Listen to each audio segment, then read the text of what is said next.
বিয়ে করলে এটাই বুকিং করবো বলো।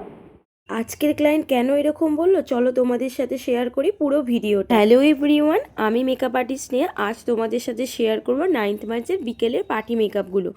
আজ আমার লোকেশান ছিল গুড়ের বাজার। তো আমি প্রথমে লোকেশানে পৌঁছে যাই, গিয়ে ঝটপট করে প্রথম ক্লায়েন্টকে শাড়ি পরিয়ে তো ওকে বসিয়ে দিয়েছিলাম মেকআপের জন্য। মেকআপে বসানোর পর ওকে জিজ্ঞাসা করেছিলাম যে ও কীরকম কী সাজবে। ও বলেছিল দিদি তুমি তোমার পছন্দ মতো করে দিও, তবে একটু সিম্পল অ্যান্ড সাটেলের মধ্যে করো।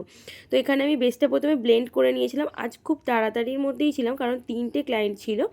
প্রথমে ওর প্রথম ক্লায়েন্টের আইব্রোটা ড্র করে নিচ্ছি, বেসটাও কমপ্লিট হয়ে গেছে। খুব একটা ভিডিও নিইনি যেহেতু 3টে পার্টি মেকআপ ছিল। আর তারপর নোজ কন্ট্রোল করে ব্লাশার ইউজ করে আমি সেকেন্ড ক্লায়েন্টকে বসিয়ে দিয়েছিলাম। প্রথম ক্লায়েন্টের এবং সেকেন্ড ও থার্ড ক্লায়েন্টের আমি ফুল লুকগুলো তোমাদের সাথে লাস্টে শেয়ার করব। এই হচ্ছে আমার সেকেন্ড ক্লায়েন্ট।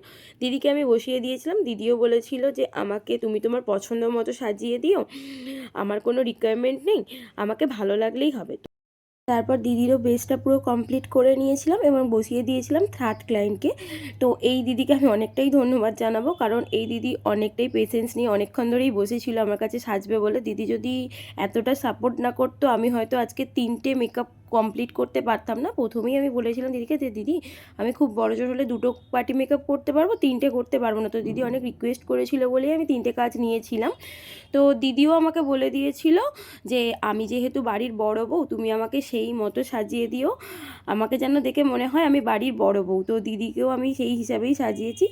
এই হচ্ছে দিদির ফুল অ্যান্ড ফাইনাল বেসটা। তো তোমরা দেখে জানিও অবশ্যই। এটা আমি আগে প্রথমে পোস্ট করেছিলাম দিদির বেসটা। তো তারপরে দিদির আমি হেয়ার স্টাইলটা করে নিয়েছিলাম। এখানে আমি দিদিকে সিঁদুর পরিয়ে দিচ্ছিলাম। তো এরপরে তোমাদের সাথে শেয়ার করবো ফার্স্ট ক্লায়েন্টের লুকটা। তো এই হচ্ছে আমার আজকের ফার্স্ট ক্লায়েন্টের লুক। ও খুবই সিম্পল অ্যান্ড সাটেলের ওপর সাজবে বলেছিল, আমি সেই মতো করেছি। একটা আমি বানের ওপর করেছি, সামনে একটু হালকার ওপর লাইন্স করেছি। তো চলো এবার ওর থেকে জেনে নিই ওর আমার কাছে সেজে কীরকম লাগলো। কেমন লাগলো বলো সেজে? ভীষণই সুন্দর লেগেছে, আর যেটা এক্সপেক্ট করেছিলাম তার থেকেও বেশি। আর আমি নেক্সট বারও তোমাকে বুক করতে চাই, এতটাই আমার মানে স্যাটিসফাইড আমি। ঠিক আছে, থ্যাংক ইউ। এরপর শেয়ার করব তোমাদের সাথে সেকেন্ড ক্লায়েন্টের লুকটা। এই হচ্ছে সেকেন্ড ক্লায়েন্টের লুক। তো তোমরা দেখে অবশ্যই জানিও কীরকম হয়েছে। তো দিদি আমাকে অফ ক্যামেরা বলেছিল, দিদি খুব একটা ক্যামেরায় বলতে চায়নি, তো অফ ক্যামেরা বলেছিল দিদি খুবই পছন্দ হয়েছে। তো তোমরা দেখে জানিও অবশ্যই কীরকম হয়েছে।